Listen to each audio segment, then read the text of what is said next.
زمانہ قدیم میں عرب کی سنگلاخ وادیوں اور پہاڑوں کے درمیان ایک قوم آباد تھی جسے ثمود کہا جاتا تھا۔ یہ لوگ قوت و دولت میں مضبوط تھے۔ اللہ تعالیٰ نے انہیں طاقتور جسم، زرخیز زمینیں اور پہاڑوں کو تراش کر گھروں کی تعمیر کا ہنر عطا کیا تھا۔ وہ بلند پہاڑوں کو کاٹ کر عظیم الشان مکان بناتے تھے۔ ان کی بستیوں میں آسائش تھی، کھجوروں کے باغات تھے، کھیتیاں تھیں اور چشموں کا پانی بہتا تھا۔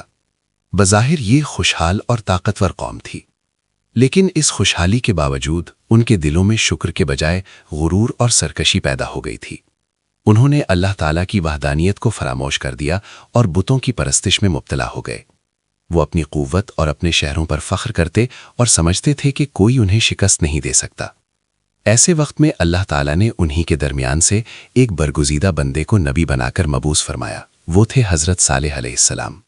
حضرت صالح نے اپنی قوم کو بڑے خلوص اور شفقت کے ساتھ دعوت دی۔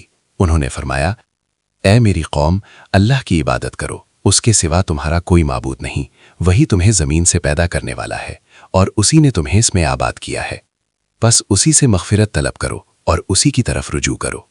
حضرت صالح علیہ السلام اپنی قوم کو یاد دلاتے کہ اللہ نے انہیں کتنی نعمتیں عطا کی ہیں، پہاڑوں میں گھر بنانے کی طاقت، باغات، کھیتیاں اور پانی کے چشمے۔ وہ نصیحت کرتے کہ غرور اور نافرمانی سے بچو اور اپنے رب کی اطاعت اختیار کرو، مگر قوم کے سرداروں اور متکبر لوگوں نے اس دعوت کو قبول نہ کیا۔ انہوں نے طنز اور تمسخر کے انداز میں کہا، اے صالح، اس سے پہلے تو ہم تم سے بڑی امیدیں رکھتے تھے، کیا تم ہمیں ان معبودوں کی عبادت سے روکنا چاہتے ہو جن کی عبادت ہمارے باپ دادا کرتے آئے ہیں؟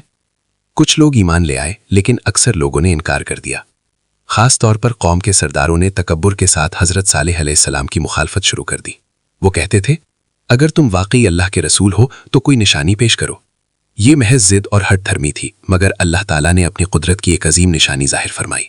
اللہ کے حکم سے ایک پہاڑ سے ایک عظیم اونٹنی ظاہر ہوئی۔ یہ اللہ کی نشانی تھی، جسے قرآن میں ناقۃ اللہ کہا گیا ہے۔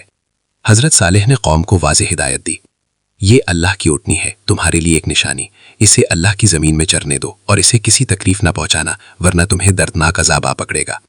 اور اللہ کی طرف سے یہ حکم بھی مقرر ہوا کہ بستی کے پانی کے استعمال میں باری مقرر ہوگی، ایک دن پانی اٹھنے کے لیے ہوگا اور ایک دن لوگوں کے لیے۔ یہ معجزہ ان کے سامنے واضح دلیل تھا، مگر جن دلوں پر تکبر اور گمراہی کی مہر لگ چکی ہو وہ حق کو دیکھ کر بھی قبول نہیں کرتے۔ قوم کے سرکش لوگوں نے اس نشانی کو بھی جھٹلایا، ان کے اندر بغض اور تکبر بڑھتا گیا۔ بالآخر ان میں سے ایک بدبخت شخص نے قوم کی پشت پناہی کے ساتھ اس اونٹنی کو قتل کر دیا۔ جب یہ سنگین جرم ہو گیا تو حضرت صالح علیہ السلام نے نہایت افسوس اور درد کے ساتھ فرمایا، اپنے گھروں میں 3 دن تک فائدہ اٹھا لو، یہ وعدہ ایسا ہے جو جھوٹا نہیں ہوگا۔ یہ آخری مہلت تھی، توبہ اور رجوع کا آخری موقع۔ مگر قوم نے اس مہلت کو بھی سنجیدگی سے نہ لیا، وہ اپنی سرکشی میں مست رہے، گویا انہیں یقین ہی نہ تھا کہ اللہ کا عذاب آ سکتا ہے۔ پھر وہ گھڑی آ پہنچی جس کا وعدہ کیا گیا تھا۔ قرآن بیان کرتا ہے کہ اچانک ایک زبردست چیخ اور ہولناک آواز نے انہیں آ لیا، زمین لرز اٹھی، فضا میں خوفناک گرج گونجی، اور دیکھتے ہی دیکھتے وہ سب اپنے گھروں میں اوندھے پڑے رہ گئے۔ وہی قوم جو اپنی طاقت، اپنے قلعوں اور اپنے پہاڑی گھروں پر فخر کرتی تھی، ایک لمحے میں بے جان ہو کر رہ گئی۔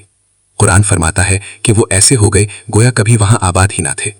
حضرت صالح اور وہ لوگ جو ایمان لائے تھے اللہ کی رحمت سے محفوظ رہے۔ یہ واقعہ صرف ایک تاریخی حادثہ نہیں بلکہ انسانیت کے لیے ایک عظیم عبرت ہے۔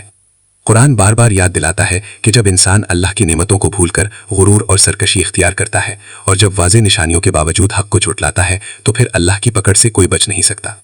قوم سمود کے مضبوط پہاڑ، ان کی طاقت اور ان کی دولت، کچھ بھی انہیں اللہ کے عذاب سے نہ بچا سکا۔